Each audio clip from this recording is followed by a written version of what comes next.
We're the fifth grade team. We're reading chapter 7. I'm Mrs. Rogers. Mrs. Henry?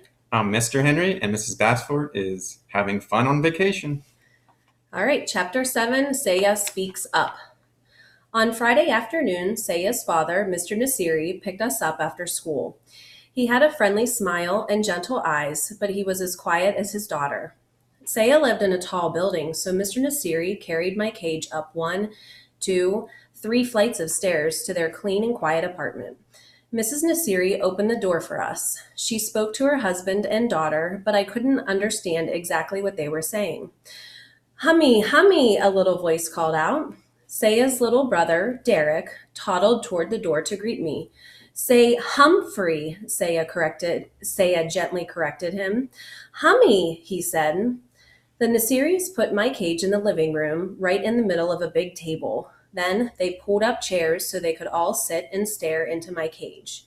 It seemed as if they were waiting for something to happen, so I decided to give them a show. First, I spun my wheel for a while. Then I climbed up the side of the cage and dived down into a pile of soft paper.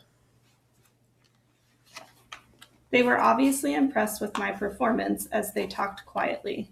The funny thing is, I couldn't understand a word they were saying. No wonder Sayeh got 100% on all her vocabulary tests. She and her family knew a lot more words than I did. Then finally went to the kitchen to eat dinner. They finally went to the kitchen to eat dinner. Later, while the rest of the family watched television, Sayeh's mother quietly sat by my cage watching me. She seemed nice, nice, nice. Eventually, it was bedtime for the Nasiris, but after the lights were out, Sayeh slipped out of her room and came back to my cage and whispered to me. I could understand her again. Now you know my secret, Humphrey, she whispered. My family doesn't speak English. Well, my dad does a little, but he's shy about it. Mom hasn't learned any English at all, and Derek's too little. I understand, I squeaked. That's why I don't like to talk in class, she explained. I don't talk like the other kids. I'm afraid they'll laugh at my accent. That happened to me when I was little. But you don't sound different, I frantically squeaked. I understand you just fine.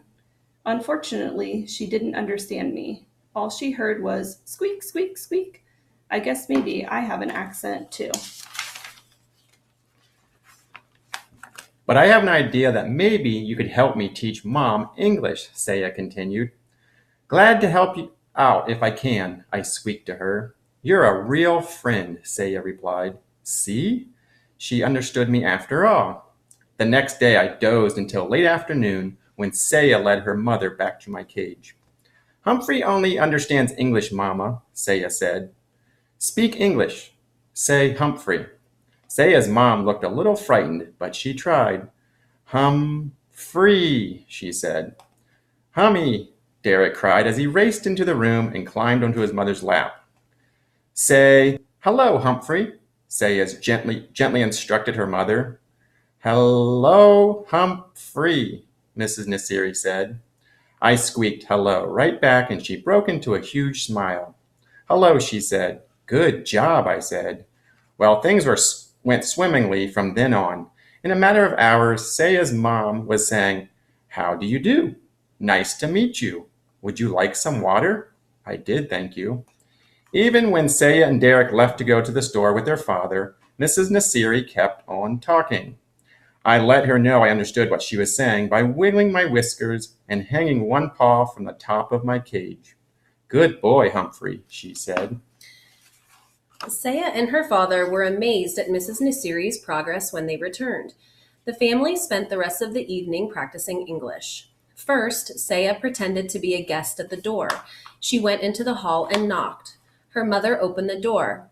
Hello, Sayeh, she said. Won't you come in? Then Derek went out and knocked. Mrs. Nasiri opened the door and said, Hello, Derek, won't you come in? He rushed in and toddled over to the table, shouting, Humphrey, Humphrey!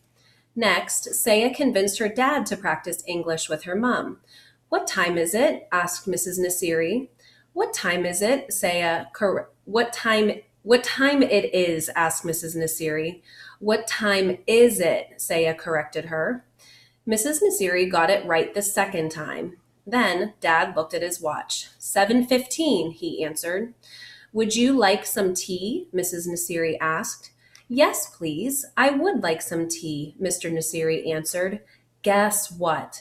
They had a tea party on my table. As a reward for all their hard work, I spun my wheel as fast as my legs would go, and they all cheered. Later, after the lights were out, Sayeh slipped out of her room to talk to me again. Thank you, Humphrey, she whispered. My mum says she's ready to go to English class now, but I wish you were the teacher. So do I squeaked, and I meant it. There were more English lessons on Sunday, and Sayeh showed Derek how to clean out my cage. Suddenly, the boy began to giggle. Humphrey Poop, he yelled. His English was improving too. On Sunday night, Sayeh gathered her family together again. I want to teach you the American song, she said. Then she opened her mouth and began to sing. Oh, say, can you see by the dawn's early light? I stood up, just like we do in the classroom when the Star-Spangled Banner is being sung, but I never heard it sung like that before.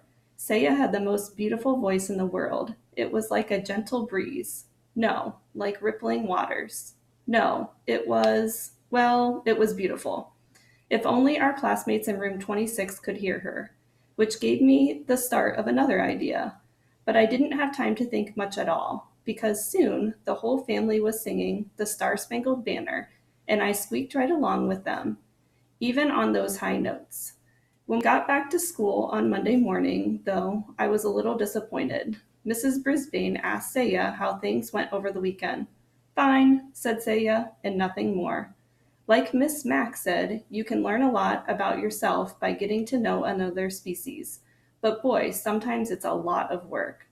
That Monday, I sat in my cage worrying about Sayeh for quite a while before I dozed off. When I woke up, I noticed that room 26 had changed. The bulletin board was covered with brightly colored leaves. The tops of the chalkboards were lined with big paper witches, ghosts, and skeletons. Hanging from the light fixtures were black crepe paper bats. Then I looked to my right and gasped. A horrible, huge orange face with an evil grin was staring directly at me. I jumped back, my heart pounding. Hey, Humphrey, don't you like old Pumpkinhead? AJ whispered to me from his seat nearby. Look, Humphrey's scared of a little old jack-o'-lantern, Garth said. Scaredy cat, scaredy hamster. I stood up straight and looked as unscared as I possibly could. Quiet, Garth and AJ, said Miss Brisbane. And then she quickly returned to a math problem she was writing on the board. Suddenly I noticed a little movement in the center of the room. A murmur? A change? I looked over and yes, Sayeh had her hand up. Everyone noticed it except Mrs. Brisbane, who had her back to the rest of us. Mrs. Brisbane, Heidi called out.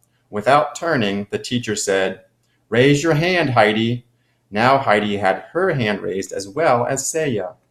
Well, what is it? Mrs. Brisbane turned to face the class and was obviously surprised at what she saw. Yes, Sayeh, she said. In a loud, clear voice, Sayeh said, May I move the pumpkin away from Humphrey's cage? Mrs. Brisbane looked from Sayeh to the cage and back. Yes, I guess it is a little close. Thank you, Sayeh. Sayeh rose and hurried to my table to push the ugly old jack-o'-lantern away. She didn't say a word, but she winked at me, and I knew what she meant. Heidi, did you want to say something? Mrs. Brisbane asked. Not anymore, she said. Everything went back to normal until the bell rang for recess.